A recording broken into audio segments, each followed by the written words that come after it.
வணக்கம்,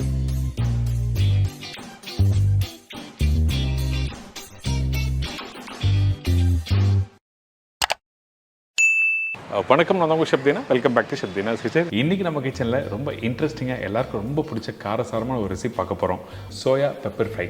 அதுவும் இந்த சோயா வந்து எந்த அளவுக்கு தண்ணியில் ஊற வச்சுக்கணும், எந்த அளவுக்கு வெங்காயம் தக்காளி போட்டு மிளகு எந்த டைமில் யூஸ் பண்ணணும், நல்ல காரசாரமாக ட்ரையாக எப்படி பண்ணிட்டு சொல்லி பார்க்க போகிறோம். இதோட பட்டாணி pulao, meal maker 100 gram, onion 2 number, தக்காளி 1.5 தக்காளி, மிளகு powder 1 table spoon, chilli powder 3/4 table spoon, தனியா பவுடர் 1.5 டேபிள் ஸ்பூன், மஞ்சத்தூள் 1/4 டீஸ்பூன், காய்ந்த மிளகாய் 2 நம்பர், இடித்த பூண்டு 4-5 பல்லு, ஜிஞ்சர் கார்லிக் பேஸ்ட் 1 டீஸ்பூன், சோம்பு 1/4 டீஸ்பூன், கொத்தமல்லி தேவையான அளவு, கருவேப்பிலை தேவையான அளவு, உப்பு தேவையான அளவு, ஆயில் ஃபார் குக்கிங் அதாவது 3 டேபிள் ஸ்பூன், கீ 1 டீஸ்பூன், தேங்காய் பால் 1 கப்பு. இதாங்க இந்த டிஷ்ஷுக்கு தேவையான பொருட்கள். ஃபஸ்ட்டு நம்ம என்ன பண்ணுறோன்னா இந்த சோயாவை தண்ணியில் ஊற வைக்கிறோம். ஊற வைக்கிறது குறைஞ்சபட்சம் ஒரு 2-3 மணி நேரம் ஊற வச்ச பிறகு நல்லா புளிஞ்சிட்டு அதுக்கப்புறம் மசாலா போட போகிறோம். அதனால் இந்த சோயாவை கடையில் வாங்கும்போது நல்ல குவாலிட்டியான சோயாவை செக் பண்ணி வாங்க. இப்போ இந்த சோயாவை ஒரு பவுலில் போட்டிருக்கோம். தண்ணி தேவையான ஊற்றி நல்லா ஊற வைக்கிறோம் 2 மணி நேரம்.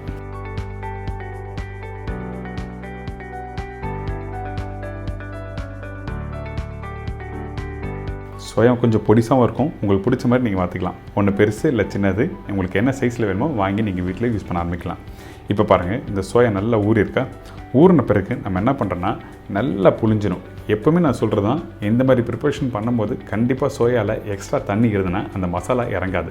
அதனால தான் நம்ம என்ன பண்ணுறோம், நல்லா புளிஞ்சிட்டு தண்ணி சுத்தமாக இல்லாமல் இந்த அளவுக்கு இருக்கணும். இதுக்கப்புறம் மசாலா எப்படி ரெடி பண்ணுறது பார்க்கலாம். இப்போது இந்த மண்சட்டில் குக்கிங் தேவையான அளவுக்கு எண்ணெய் யூஸ் பண்ணுறேன்.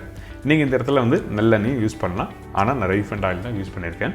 கொஞ்சம் எண்ணெய் சூடான பிறகு சோம்பு நல்லா பொரிஞ்சு வர டைமில் இடித்து வச்சுருக்க பூண்டு போடுங்க.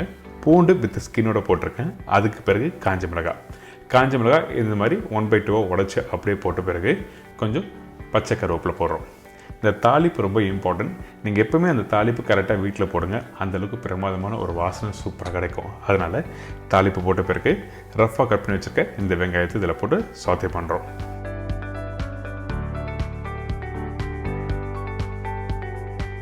இந்த மாதிரி வதங்கி வந்த பிறகு இஞ்சி பூண்டு பேஸ்ட் போடுறோம். கொஞ்சம் லைட்டாக அந்த கோல்டன் ப்ரௌன் கலர் வந்த பிறகு தான் இஞ்சி பூண்டு பேஸ்ட் 1 டீஸ்பூன் தான் போட்டுருங்க. அதிகமான இஞ்சி பூண்டு பேஸ்ட் வேண்டாம். ஏன் கேட்டிங்கன்னா அந்த பூண்டு வந்து இடித்த பூண்டு இதில் போட்டிருக்கோம், அதனால் அதிகமான இஞ்சி பூண்டு பேஸ்ட் வேண்டாம். அதுக்கு பிறகு தக்காளி போட்டு கொஞ்சம் லைட்டாக சாத்தே பண்ணுங்கள். அந்த வெங்காயம் வதங்கி இருக்கணும். அதுக்கு பிறகு தக்காளி போடுங்க, கொஞ்சம் முழுசாக இருக்க மாதிரி இருக்கும். அதே டைமில் அந்த வெங்காயம் கொஞ்சம் நல்லா ஸ்மாஷாக இருக்கும். இந்த மாதிரி தான் வந்திருக்கணும் நீங்கள் வீட்டில் பண்ணும்போது. இதுக்கப்புறம் நம்மக்கிட்ட இருக்க இந்த பவுடர் மசாலா எல்லாமே ஆட் பண்ணுறோம். மிளகாய் பவுடர், தனியா பவுடர், அதுக்கு பிறகு மஞ்சத்தூள். இந்த ஸ்பைசஸ் எல்லாத்தையும் ஒன்றா போட்டு லைட்டாக சாத்தே பண்ணுங்கள். அதுக்கு முன்னாடி கொஞ்சம் உப்பு போடுறோம். உப்பு போடும்போது என்ன வேணுன்னா அந்த வெங்காயம் தக்காளி இன்னும் கொஞ்சம் லைட்டாக வதங்கி வரும். அதனால தான் உப்பு எடுத்த உடனே போடுறோம். போட்ட பிறகு தண்ணி உடனே ஆட் பண்ணோன்னா ஒரு 2 நிமிஷம் நல்லா வதக்குங்க. அதுக்கு பிறகு கொஞ்சமாக தண்ணி ஆட் பண்ணி குக் பண்ண போகிறோம். இந்த மாதிரி கரெக்டாக வந்துருக்கணும். அதுக்கு பிறகு தான் இப்போ தண்ணி ஆட் பண்ணுறேன். தண்ணி அதிகமான தண்ணி வேண்டாம், கொஞ்சமான தண்ணி போடுங்க.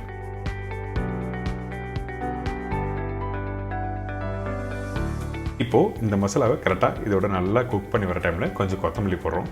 இதுக்கு பிறகு நம்ம என்ன பண்ண போகிறோம்னா தேங்காய் பால் ஆட் பண்ணுறோம்.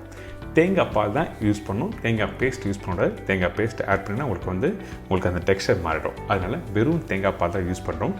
இந்த தேங்காய் பால் 1 கப்பு சொல்லியிருக்கேன். அதாவது ஒரு 3 பத்த தேங்காயில் நீங்கள் நல்லா அரைச்சிட்டு வெறும் தேங்காய் பால் எடுத்துருங்க. இப்போ இந்த தேங்காய் பால் ஆட் பண்ண பிறகு குக் பண்ணுங்கள். ஒரு 5-10 நிமிஷம் குக் பண்ண ஒரு ஸ்மூத்தான ஒரு கிரேவி கிடைக்கும். அதாவது நல்லா கிளேஸ், அந்த ஆயில், அந்த மசாலா, அதுக்கப்புறம் தேங்காய் பால்லாம் போகும்போது ரெட்டிஷ் ஆரஞ்சு கலரில் இந்த மாதிரி டெக்ஸ்சரில் கிரேவி வந்திருக்கும். இதுக்கு பிறகு தான் நம்ம ஏற்கனவே ஊற வச்சு அந்த சோயாவை தூக்கி இதில் ஆட் பண்ணுறோம். சோயா திருப்பி சொல்கிறேன், ஆட் பண்ணும்போது தண்ணி ஊடுறா கூட இருக்கக்கூடாது. அப்படி இருந்ததுன்னா கண்டிப்பாக அந்த மசாலா டேஸ்ட்டு இதில் இறங்காது. சரிங்களா? இப்போ நான் ரெடி பண்ணி வச்சுருக்கேன் அந்த சோயா எல்லாத்தையும் ஒன்றா போட்டு இப்போ குக் பண்ணுறோம்.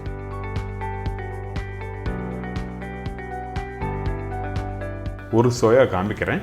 அதாவது குக் பண்ணுறதுக்கு முன்னாடி வந்து அந்த மசாலா அந்த சோயாவில் எந்த அளவுக்கு கோட்டிங் ஆகிருக்கணும் அப்படி சொல்லி உங்களுக்கு ஒரு பீஸ் எடுத்து காமிச்சிருக்கேன். அதிகமான மசாலா வேண்டாம். அப்படி பண்ணால் நம்ம நார்மலாக சாப்பிட்ற அந்த வெங்காயம் தக்காளி அந்த டேஸ்ட்டு தான் உங்களுக்கு அதிகமாக இருக்கும். அதனால தான் ஜஸ்ட் லைட்டாக கோட்டிங் ஆடணும். இதுக்கு பிறகு சோயா குக் பண்ணுறதுக்கு தேவையான அளவுக்கு தண்ணி ஆட் பண்ணி திருப்பி குக் பண்ணுறோம். இந்த மாதிரி ஸ்டெப் பை ஸ்டெப்பாக வீட்டில் பண்ணுங்கள், ரொம்ப நல்லாயிருக்கும். வீட்டில் நிறைய பேர் பண்ணும்போது ஓகே தண்ணி ஆட் பண்ணலாம், மிளகாத்தூள் போடலாம், தனியாத்தூள் போடலாம் அப்படி சொல்லிட்டு குக் பண்ணாங்கன்னா கண்டிப்பாக எதிர்பார்க்குற டேஸ்ட் அண்ட் டெக்ஸ்டர் கிடைக்காது. ஸோ இந்த மாதிரி தான் பண்ணணும்னு சொல்லிட்டு நீங்கள் பண்ண ரொம்ப நல்லாயிருக்கும். இப்போ கடைசியாக மிளகு பெப்பர் போட்டிருக்கேன். அதாவது மிளகுத்தூள் போட்ட பிறகு கொஞ்சம் கொத்தமல்லி போட்டு நல்லா மிக்ஸ் பண்ணுறோம்.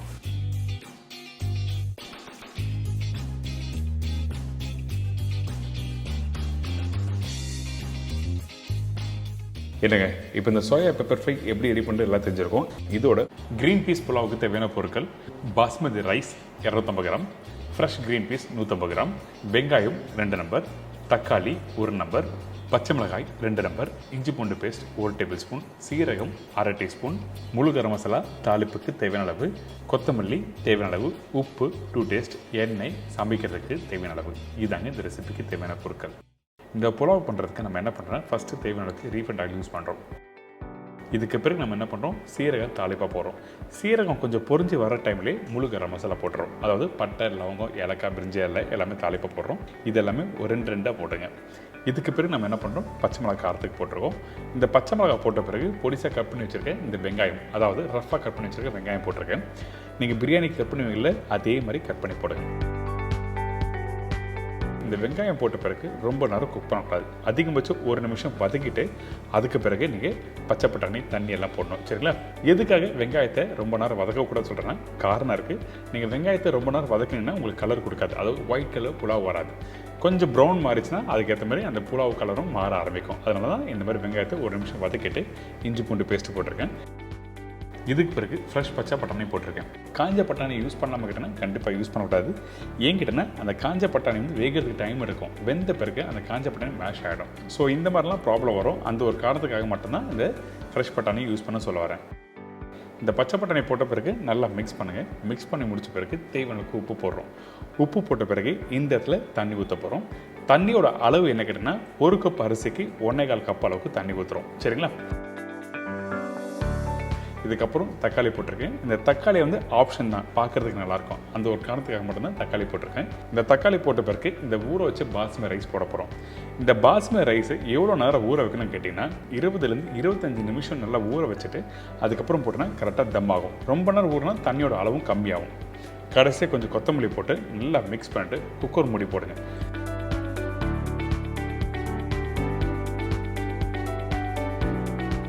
கரெக்டாக 3 விசில் ஹை ஃப்ளேம் வச்சு நீங்கள் விட்டு எடுத்தீங்கன்னா உங்களுக்கு ஒரு அருமையான புலாவ் ரெடி.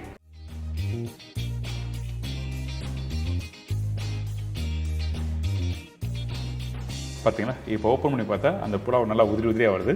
அதே டைமில் நான் சொன்ன மாதிரி அந்த புலாவ் வந்து நல்ல வெள்ளை கலர் சூப்பராக வந்திருக்கு. அது மட்டும் இல்லை, அந்த சீரகம் முழு கரம் மசாலா தாளிப்போடு சேர்த்து சாப்பிடும்போது அந்த அளவுக்கு அருமையாக இருக்கும். கண்டிப்பாக ட்ரை பண்ணி பாருங்கள்.